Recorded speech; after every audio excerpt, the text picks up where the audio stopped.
And not to be outdone, the socially conscious asking heavy drinkers not to drink through text messaging.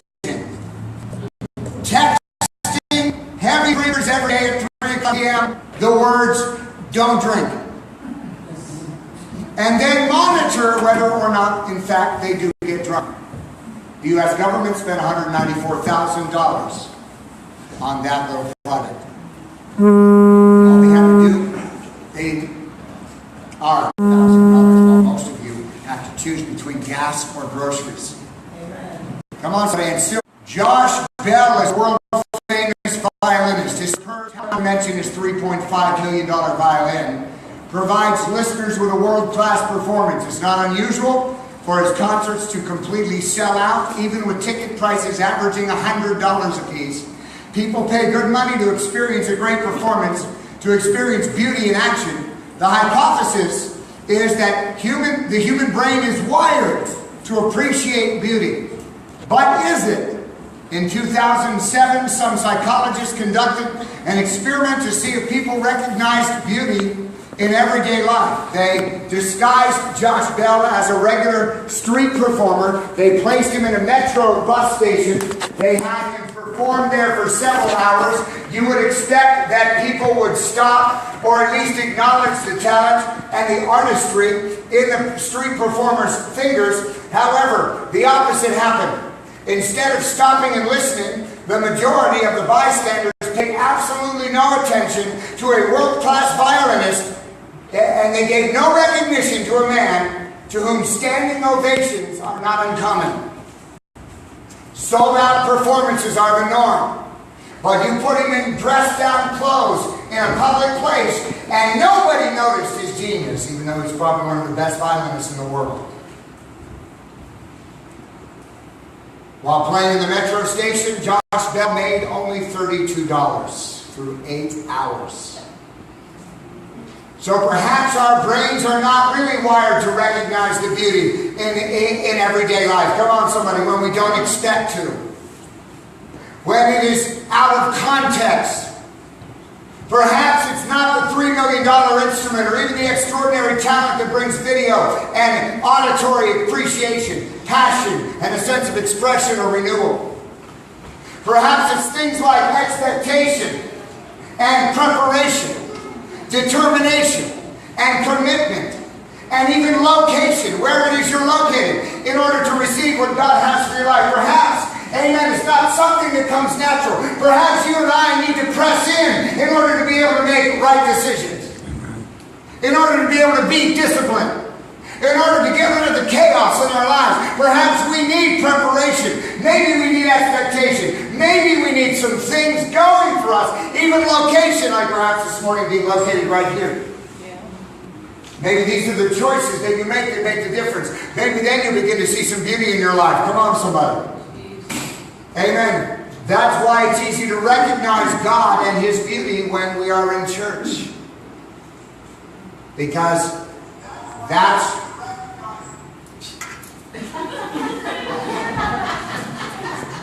I'm being live streamed, and apparently having me live was not enough for them.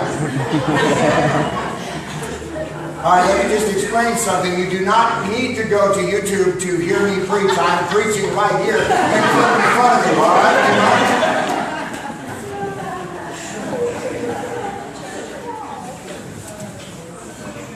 Amen. My fear, and that was a good illustration, my fear is that we become so used to Sunday morning worship exclusively that we forget to appreciate and worship God throughout the week. And thus we don't recognize His beauty in everyday things. We become so distracted by our weekly tasks that we forget to pause and marvel at the God of the universe. Come on, somebody. We're hardwired to appreciate things in context of what is most important to us. So we experience God when it is advantageous, when it is convenient or pleasing to us. Maybe we experience God when it's pleasing to our schedules and our lives and not really in everyday life. See, dominion in your spiritual life will train you to exalt God in all facets of the human experience. It is important for a follower of God. Listen, when you're serving God, you're going to come against some things that we're not planned for. Things are going to happen in your life you weren't expecting. And you're going to be blindsided often with things that are just plain stupid and you cannot believe you just have to deal with. And it seems so petty, yet here you are in the middle of it trying to get over it, trying to get around it, and it ruined. You ever had one little thing ruin your whole day?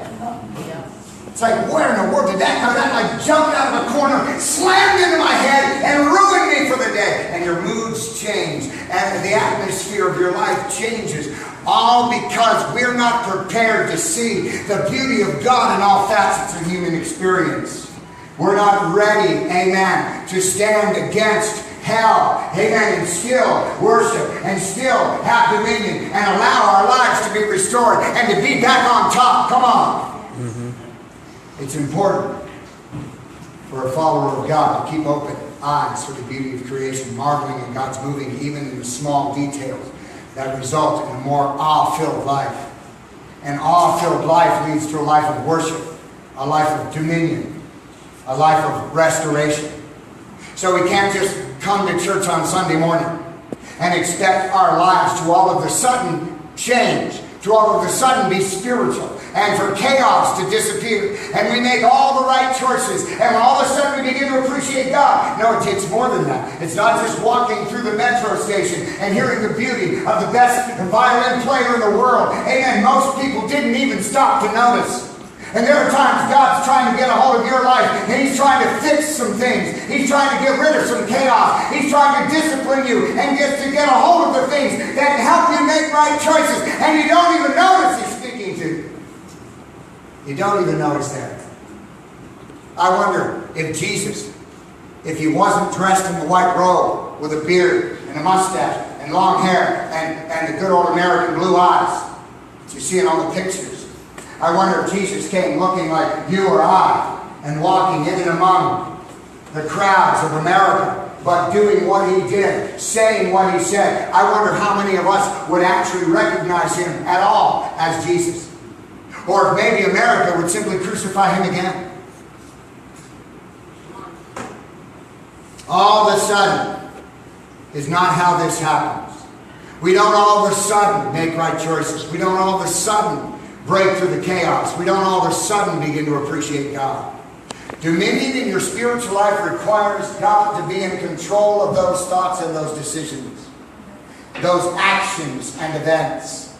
For God to be able to speak into the chaos in your life, which reigns deep within a multitude of hurts and disappointments, sins and character flaws, before it can be fixed, God must get involved. God wants to restore you to the dignity of life that dominion in Christ will afford you. God wants to bring you back to what you were intended to be. This has been the theme of this church over the last few weeks. Not on purpose. It's not like I'm preaching a sermon series. It's just that everything we're touching is dealing with this very thing. Go on. Right. God wants to restore. Ecclesiastes chapter 11 verse 1 says, "Cast your bread upon the waters, for you will find it after many days." I want to talk about restoration. I want to talk about redemption. Joel chapter 2 verse 25 through 27, a powerful portion of Scripture. It's one of my favorites. I've preached on this a number of times. "So I will restore to you the years that the swarming locust has eaten, the crawling locust, the consuming locust, the chewing locust." These are maybe just descriptions of different devils that come against your life. Come on, somebody. How many's ever had a swarming locust take you down? How many's ever had that chewing locust chewing on your ear? Amen. Look surprisingly, maybe like your spouse. Shocking. It says, "My great army." Verse 26, "You shall eat in plenty and be satisfied. Praise the name of the Lord your God, who has dealt wondrously with you, and my people shall never be put to shame." Then you shall know that I am in the middle of Israel, that I am the Lord your God, and there is no other. My people shall never be put to shame.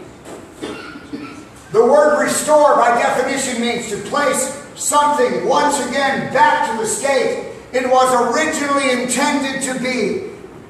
That means there was an original intention in your life, that God had a place, God had a will, God had something for you that He intended you to become. He had a life set out before you that if you made the choice to serve Him, this is the greatness that your life would become. This is the awesomeness that you would end up. This is where God wanted you to be. And the Bible says He wants to restore what the enemy has ripped off in the meantime.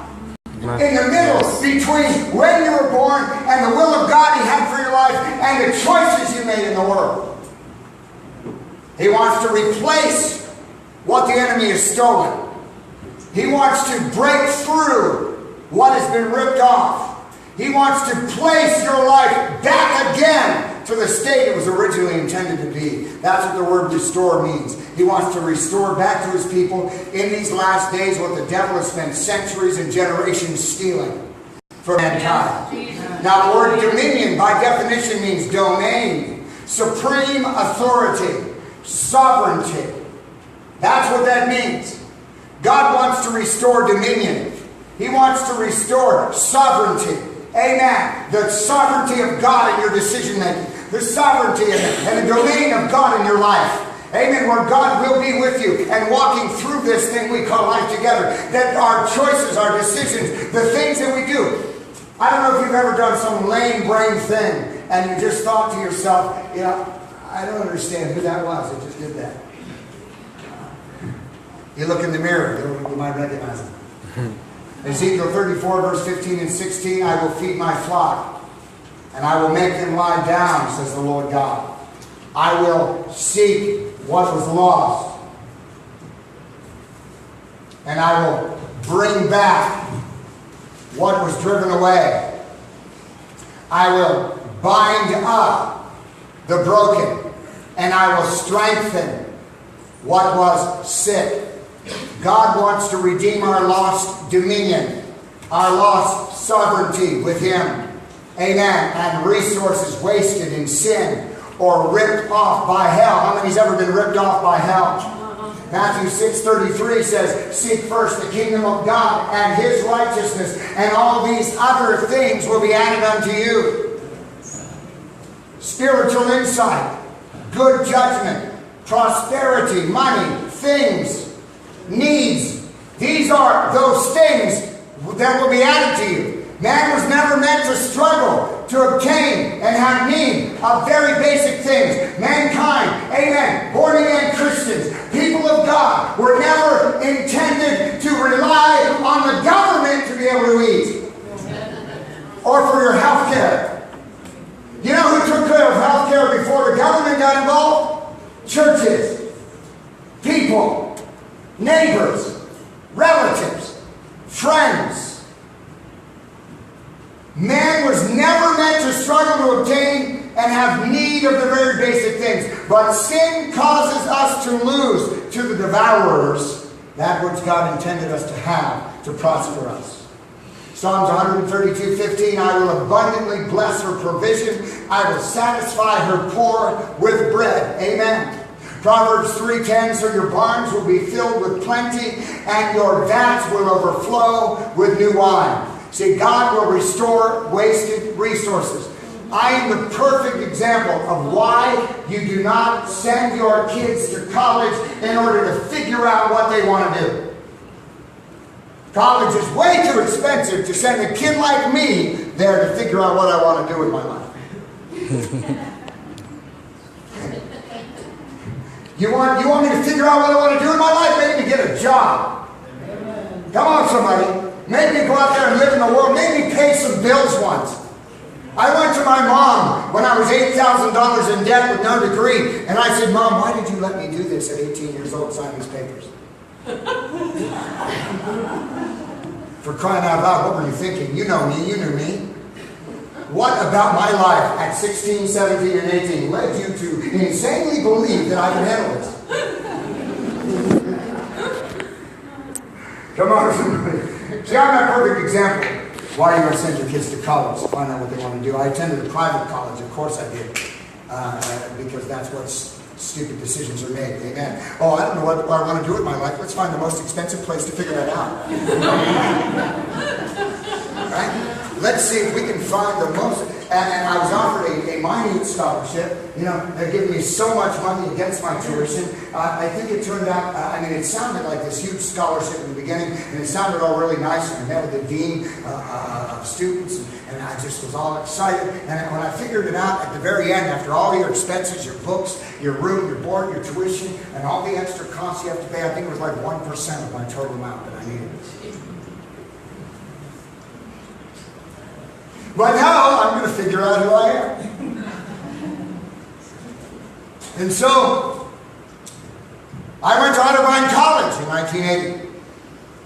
I never studied in high school. Never. Not once. Connie can verify that. Don't remember one time carrying a book anywhere. I had a girl behind me. She had my paper and my pencils. Whenever we had to do an assignment, I would just go like this. She would hand me a pencil, she'd hand me paper, she'd hand me my book. I'd sit down, what page? What about that says, why don't you go to a private college? Let's see if we can spend $16,000 to figure this out. Should send me to the psychiatrist. That would have been cheaper. So I brought that study discipline with me. I've never studied. So I wasted time, I wasted resources, I partied my student loans away. And then I used my resources that were meant to pay for tuition to pay for my own vices. Thus, 2 years later, I got a letter from Otterbein College saying I was $8,000 in debt. My parents freaked out. Why didn't you use your student loans to pay that? I said I'm 18 years old. I used my student loans for me. I mean, come on, let's be honest. If anybody that knew me, what did you expect I would do? Exactly. Amen. Jesus saved my life right in time, but let me tell you something. It was not saved at that point. Amen. And so, here I am, $8,000 in debt, no degree, no plan to pay off my student debt. Sound familiar? Yeah. I mean, if you don't open the letter, it doesn't exist. Am I right? Anybody feel me? All right. Yeah. Wow, there's more people in this building in trouble like I was. Then I got powerfully saved, thank God. And God began immediately working to restore what the devil, through my own decisions. Listen, when I say He's going to restore what the cankerworm stole, I'm talking about much of that was driven by your own decisions. Go on. Amen. Many of those things were because you decided to be insane and not to abide by your own understanding of who you are. Because you knew who you were. You knew this when you were in over your head. You knew this wasn't going to turn out well, but you did it anyway. Amen. Like I have young females that come to my office and talk to me. So-and-so and I are in love. I say, well, does he have a job? No, but we have love. It's like a switch in their brain turns off when they're 16, pops back on when they're 28. The problem is, in the meantime, they made all of their life decisions. 3 kids and pregnant with a 4th. Amen. And their brain switches on. Like, well, how did I get you? Yeah, these are decisions you made. Come on, these are places you went. These are things you decided. Now all of a sudden you're mad at me. Well, that's true, but Pastor, you don't just say that like that. You can be like everybody else and just gloss over it. Tell us we're okay anyway. Speak the truth, brother. But God used the military. Actually, the judge used the military. Judge Edward O'Farrell used the military. God was able to. He was involved. Amen. He had Judge O'Farrell give me the news. There you go. You're signed up in the Air Force. They dropped you because of this little incident. If they take you back, I will let you go and bust this down to a $100 fine and some other things. And so, if you will go, but if you don't go in the military, the full brunt of justice in Tuscarawas County will come down upon you. Now how many feel familiar? And so I made the best decision of my life. I decided to go into the military. Amen. And what's amazing is that I went to a recruiter. He actually came to my court and spoke on my behalf.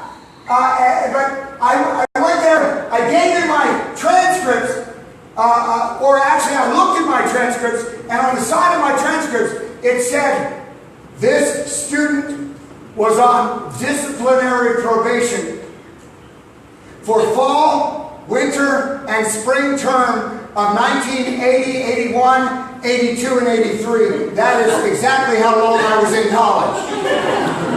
So from the moment I arrived, apparently, because I did get in trouble my very first night on campus, they apparently frowned on shooting bottle rockets out of the 4th floor dorm window.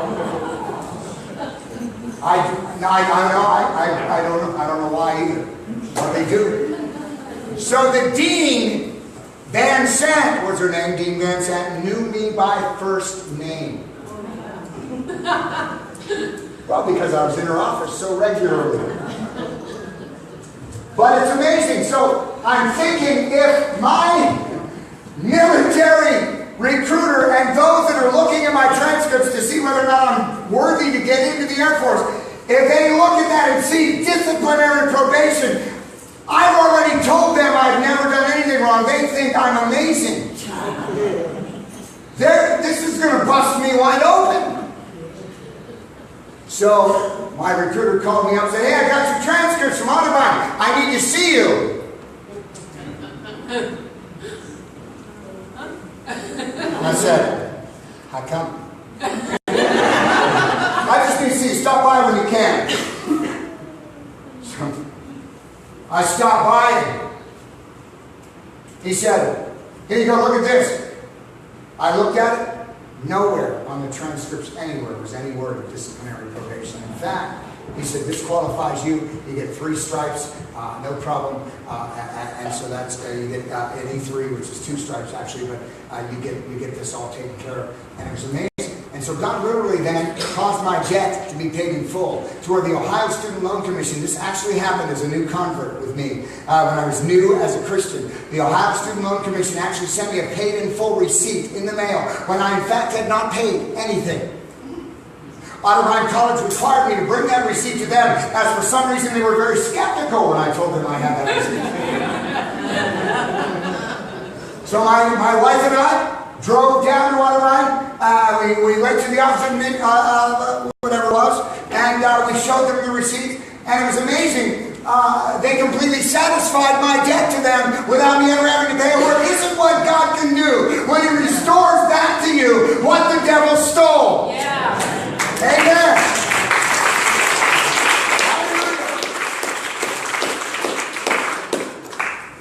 God will restore all of your life that the locust, the devil, has eaten away. But at some point you've got to contend for dominion in your own life with God and begin to make sound, godly decisions. I said you've got to begin to make sound, godly decisions. The curse of Cain, you remember, was that the ground no longer yields. Seed for seed, labor for reaping. Adam was cursed in that man must labor by the sweat of his brow for every inch of fruit. But Cain was told the ground would not yield fruit even in the midst of labor. Genesis 14:12 says, when you till the ground, it shall no longer yield its strength to you. But God intended us to reap blessing. And that's what He wants to redeem. He wants to redeem us from the curse. How many can say amen? He sent Jesus Christ to die on the cross for our sins, that we could be redeemed from the curse. Deuteronomy 30 verse 9 begins to show how God will overcome the curse for those in His will. Verse 9, the Lord your God will make you abound in all work of your hand, in the fruit of your body, in the increase of your livestock, and in the produce of your land for good. For the Lord will again rejoice over you for good as He rejoiced over your fathers. Isaiah 30:23, then He will give the rain for your seed, with which you sow the ground, the bread of the increase of the earth. It will be fat and plentiful. In that day your cattle will feed in large pastures. In heaven we'll trade this earthly shack, amen, for a mansion. Our earthly bodies for heavenly bodies. The corruptible for the incorruptible. That's a glorious theme throughout the Word of God, is that God wants to restore us back to what He originally intended us to be. Amen. You can become what God originally had in mind for you when He created you. That's powerful. God wants to restore our thoughts. Somebody say, thank God. He wants you to think right. He wants to change the way you think. He wants to help you think right. Have you ever done something and seen someone do something that made you ask the question, what were you thinking? I remember one day I was doing some weed eating in the backyard. I told this story before to some might remember. I was doing some weed eating in the backyard, and I couldn't tell if there was any line feeding out of my weed eater.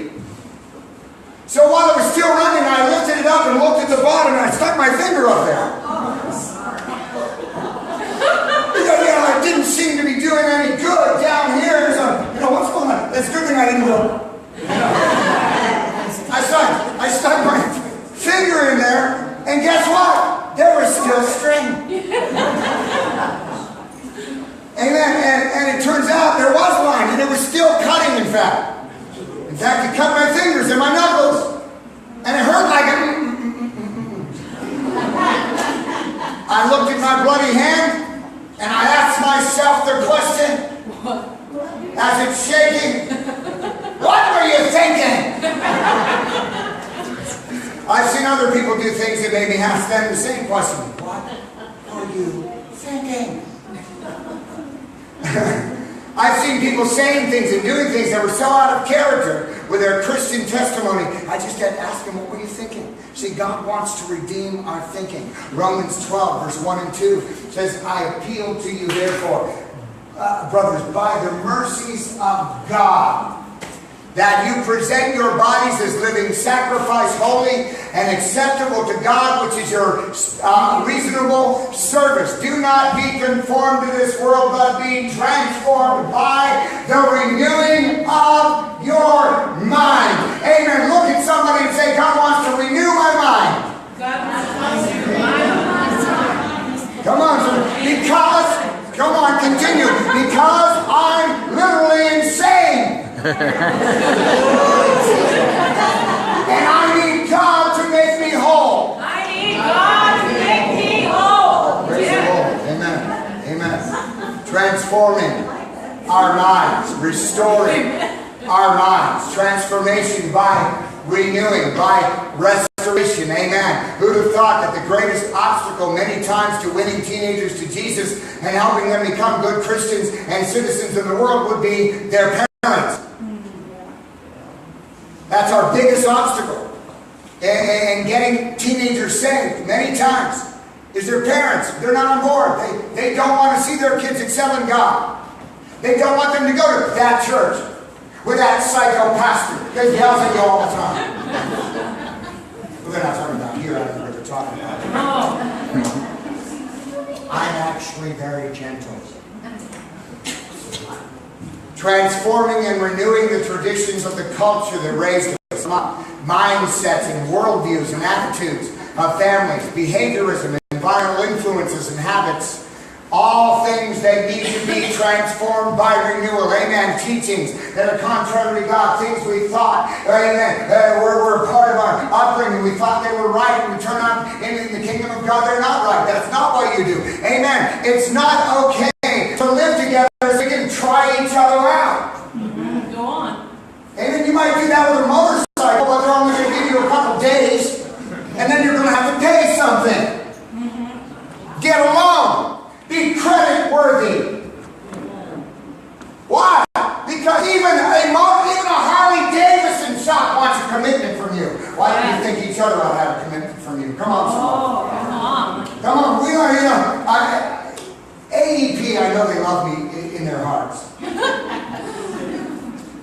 amazingly so, I know this will shock you, they send me a bill every month so that I can continue to show my love for them.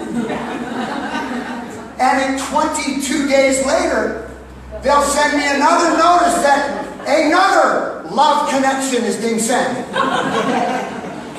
Because the reality is they want a commitment from me. My word is not good enough for them.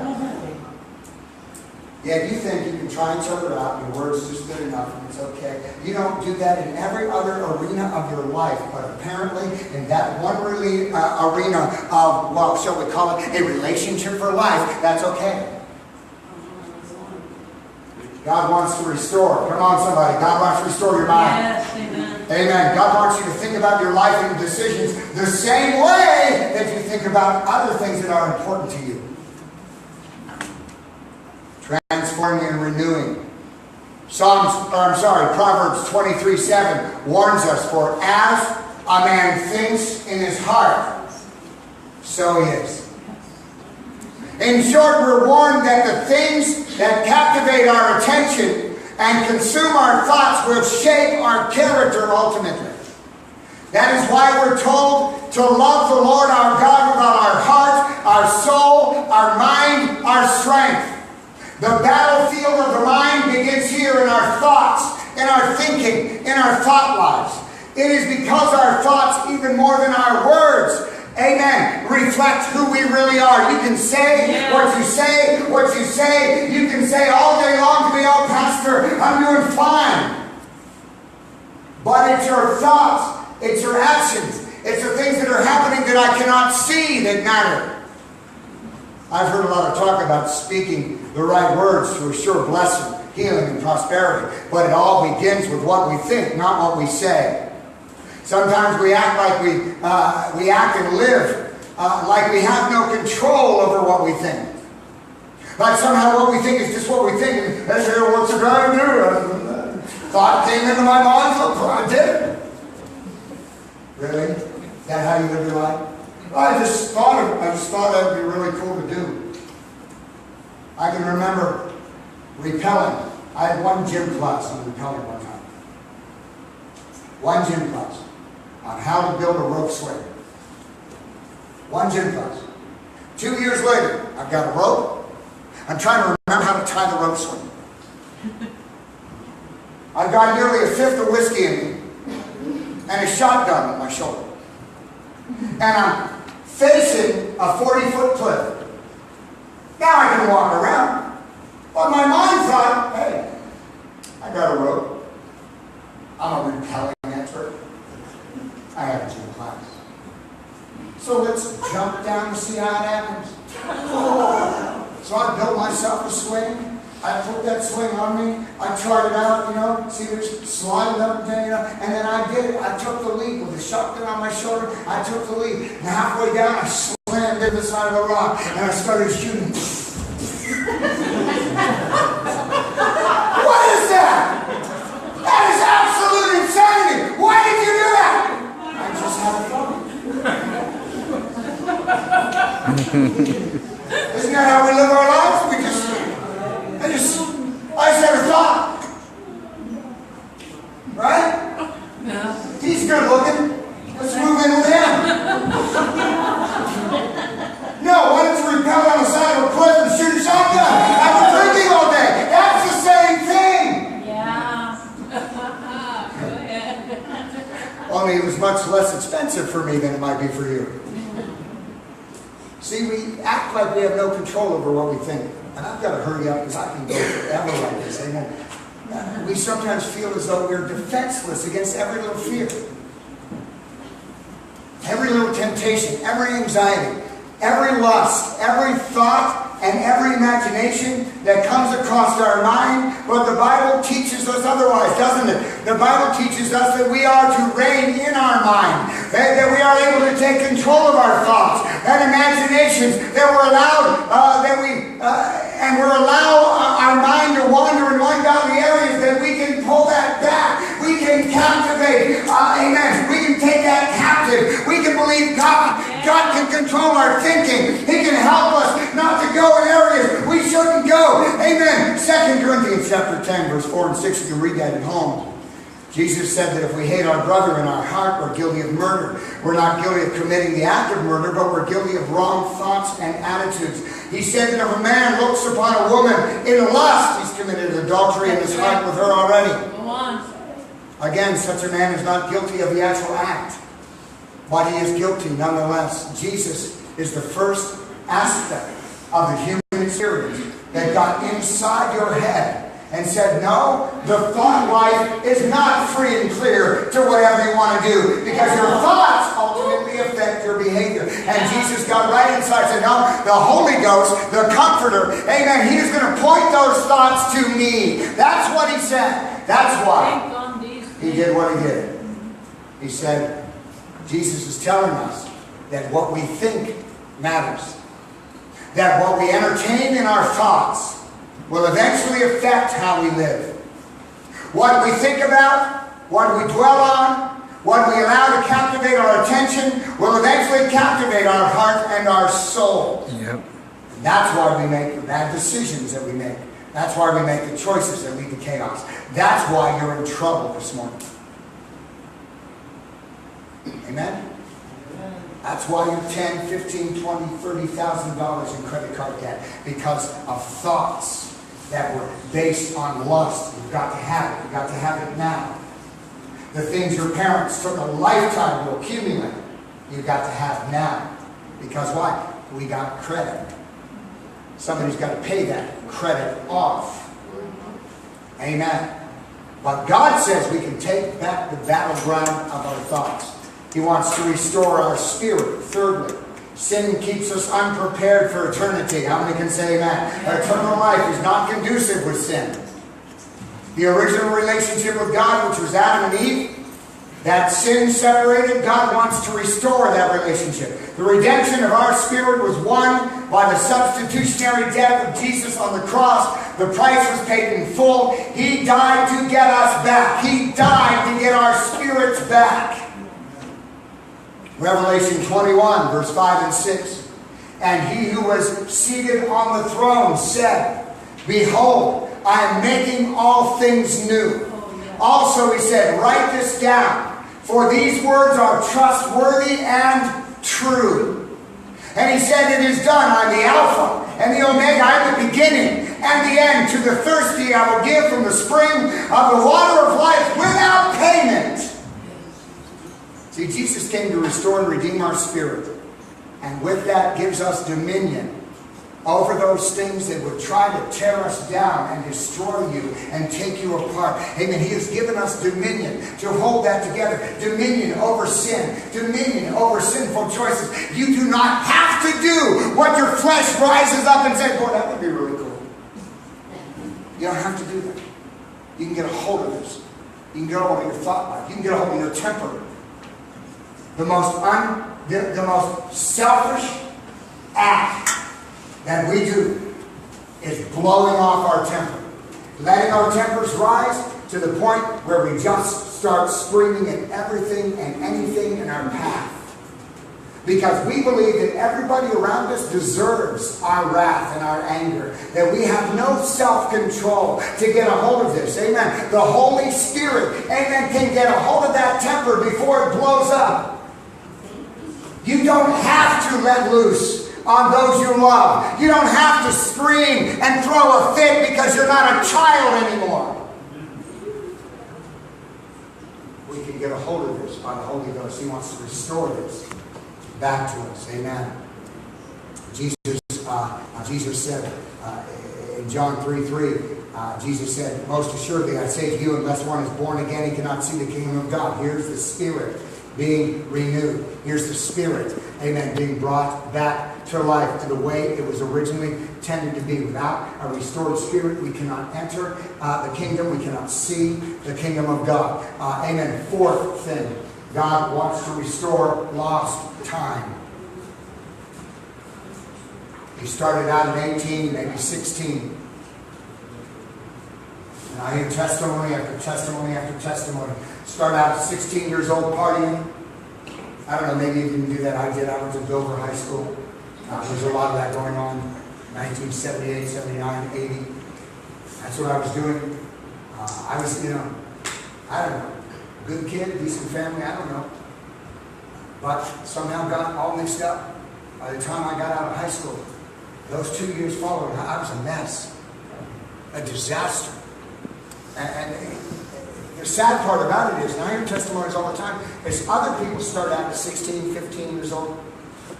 And when I'm talking to them in my office, and they've got nothing to live for, their lives are completely falling apart. They don't even know where their kids are anymore. They're all alone and homeless, some of them.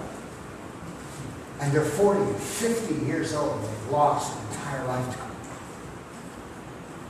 They don't, I don't know, I just started shooting heroin at 19, and now they're 45, they're 50. And it's like they've got nothing left, and their lives are torn apart.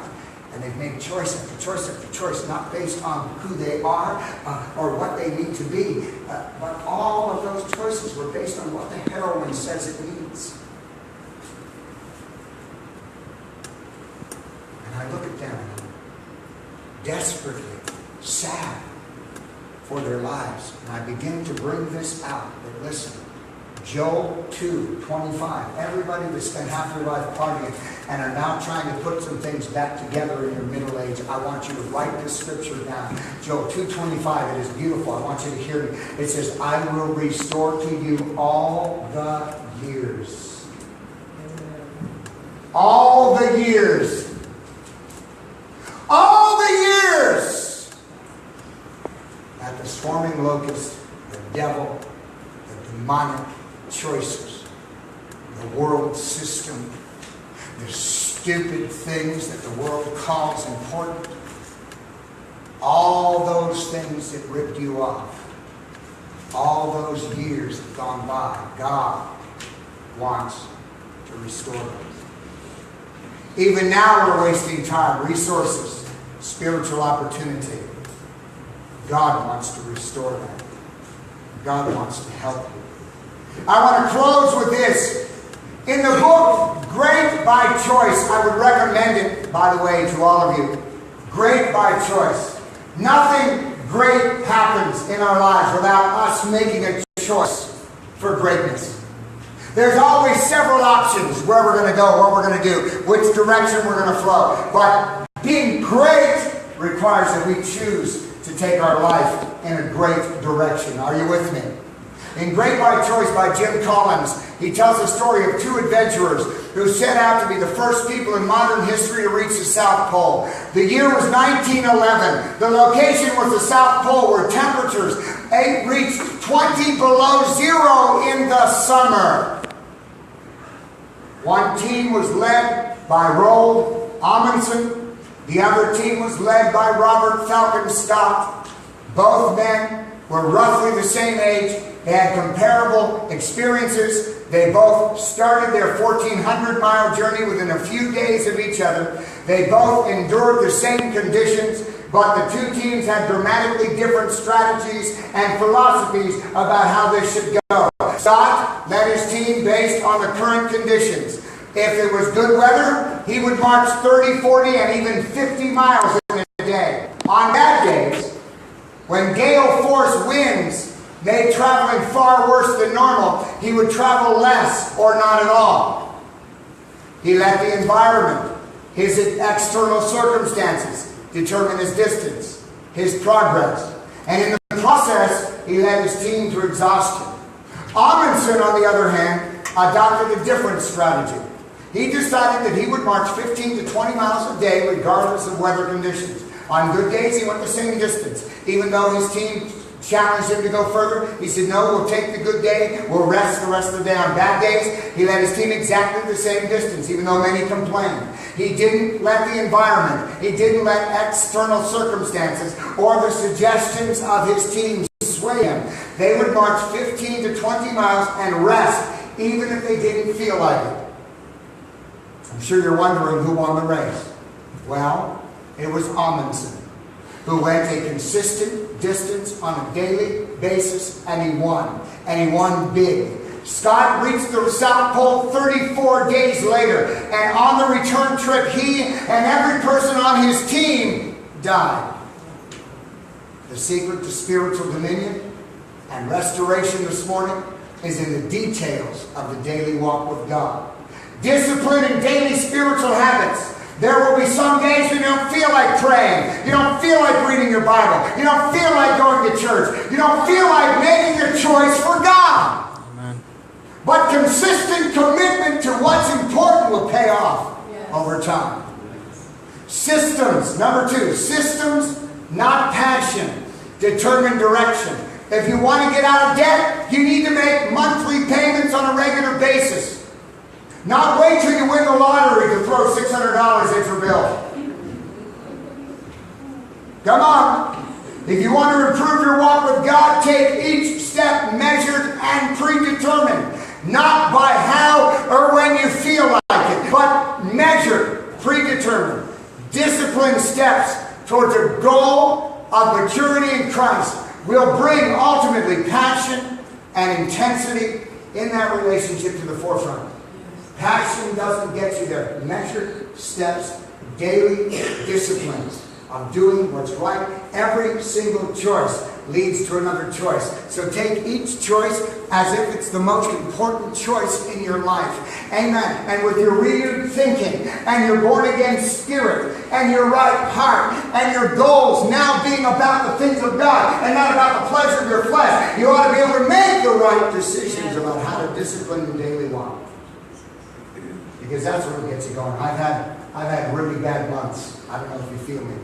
I've had bad months. I've had months that nothing went right. John Paris just gave me a list of what's happened in the last 30 days. I read that. I was shocked. I handed it back to him because he's going through hell. Thank God it's John. And he knows how to make predetermined, measured steps towards God. Amen. He knows how to make that happen. He knows how to do what he's called to do. Amen. No matter what happens. Amen. But I handed the list back to him. I said, man, you're depressing me. Just trying to help him. But anyway, so these are things that will come against us. Amen. Measured steps, right decisions. Dominion in your spiritual life will help you exalt God in all facets of your human experience. It is important for a follower of Christ to keep open eyes for the beauty of creation and all the beauty of God all around you, marveling at God's moving in even the small details that result in an amazing, fulfilling, all-filled experience, leading to a life of worship, of dominion, of restoration. It's the daily decisions that put us back on top. We don't worry about what the weather's like. We don't worry about external circumstances. We don't worry, I'm having a bad day, so I'm just going to go drink a fifth of whiskey, said the alcoholic that's been sober for 2 years. And before he actually does that, you know full well that you spend the last 60 days begging for a trigger so he can just get back off the wagon. Come on, somebody. You know what I'm talking about. You know full well that we tend to let our lives dictate our decisions instead of letting your decisions